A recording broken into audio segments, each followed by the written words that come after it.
लोकसभा चुनाव के बाद केंद्र में तीसरी बार एनडीए सरकार का गठन हो चुका है। नरेंद्र मोदी तीसरी बार प्रधानमंत्री बन चुके हैं। 18वीं लोकसभा का पहला सत्र 24 जून से शुरू होकर 3 जुलाई को समाप्त होगा। 9 दिवसीय विशेष सत्र के दौरान लोकसभा स्पीकर का चुनाव किया जाएगा और नए सांसद शपथ लेंगे। इसी दौरान संसद को लीडर ऑफ अपोजिशन यानी कि नेता प्रतिपक्ष भी मिलेगा। ये पद पिछले 10 साल से खाली पड़ा है। आखिरी बार सुषमा स्वराज 2009 से 2014 तक लोकसभा में नेता प्रतिपक्ष थी, लेकिन 2014 और 2019 के चुनावों में किसी भी विपक्षी दल के 54 सांसद नहीं जीते। नियमों के मुताबिक नेता प्रतिपक्ष बनने के लिए लोकसभा की कुल संख्या का 10% यानी कि 54 सांसद होना जरूरी है। इस बार कांग्रेस को ये पद दिया जाएगा। पहले ऐसी अटकलें थी कि राहुल गांधी लोकसभा में नेता प्रतिपक्ष हो सकते हैं, लेकिन सूत्रों के मुताबिक राहुल गांधी ने ये पद अस्वीकार कर दिया है। ऐसे में कांग्रेस की तरफ से 3 नाम सामने आ रहे हैं। आपको बता दें कि लोकसभा चुनाव में कांग्रेस की अगुवाई वाले इंडिया अलायंस को 232 सीटें मिली। कांग्रेस को 99 सीटें मिली थी। ये लोकसभा की कुल संख्या का 18% है। ऐसे में साफ है कि लोकसभा में नेता प्रतिपक्ष का पद कांग्रेस को ही ऑफर किया जाएगा। राहुल गांधी ने इनकार करने के बाद 3 सीनियर नेताओं कुमारी शैलजा, गौरव गोगोई और मनीष तिवारी के नाम पर विचार किया जा रहा है।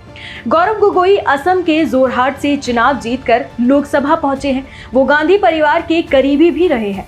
कुमारी शैलजा की अगर बात करें तो उन्होंने हरियाणा के सिरसा से जीत हासिल की है।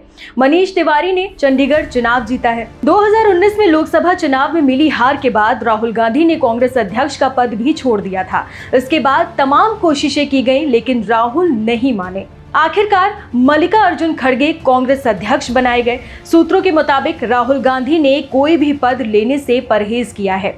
दूसरी ओर पॉलिटिकल एक्सपर्ट्स मानते हैं कि राहुल गांधी लोकसभा में विपक्ष के नेता बने तो कांग्रेस को नई दिशा और ऊर्जा मिल सकती है। इंडिया अलायंस में सहयोगियों के साथ बेहतर तालमेल बिठाने में मदद भी मिलेगी। लोकसभा में बीजेपी पर विपक्ष के हमले का नेतृत्व करके कांग्रेस को भी एक मजबूत चेहरा मिलेगा। राहुल गांधी ने पिछले साल भारत जोड़ो यात्रा निकाली थी, जिसे लेकर जबरदस्त रिस्पांस मिला था। इसी साल 14 जनवरी से 18 मार्च तक राहुल गांधी ने इस यात्रा का 2nd एडिशन भारत जोड़ो न्याय यात्रा निकाली। इस यात्रा के दौरान राहुल लोगों से जमीनी स्तर पर जुड़े। उन्होंने लोकसभा चुनाव में कांग्रेस को इसका फायदा भी दिलाया। इस बार कांग्रेस ने 99 सीटें जीती हैं, जबकि 2014 में से 44 सीटें और 2019 में 52 सीटें मिली थी। लोकसभा में नेता प्रतिपक्ष का पद काफी अहम माना जाता है। नेता प्रतिपक्ष विपक्ष का चेहरा होने के साथ साथ अहम कमेटियों में शामिल होते हैं। वो सीबीआई, ईडी के अलावा केंद्रीय जांच एजेंसियों के डायरेक्टर चुनने की प्रोसेस में भी शामिल होते हैं।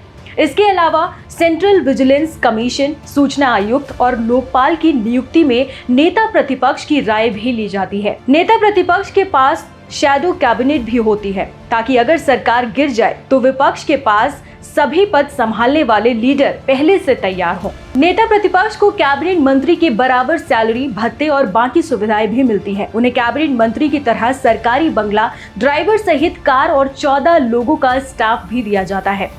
इस चुनाव में बीजेपी और कांग्रेस के बाद समाजवादी पार्टी को सबसे ज्यादा सीटें मिली हैं। अखिलेश यादव की पार्टी के लोकसभा में 37 सांसद हैं। ऐसे में सवाल उठता है कि क्या कांग्रेस के अलावा किसी और विपक्षी दल से लीडर ऑफ अपोजिशन बन सकता है क्या?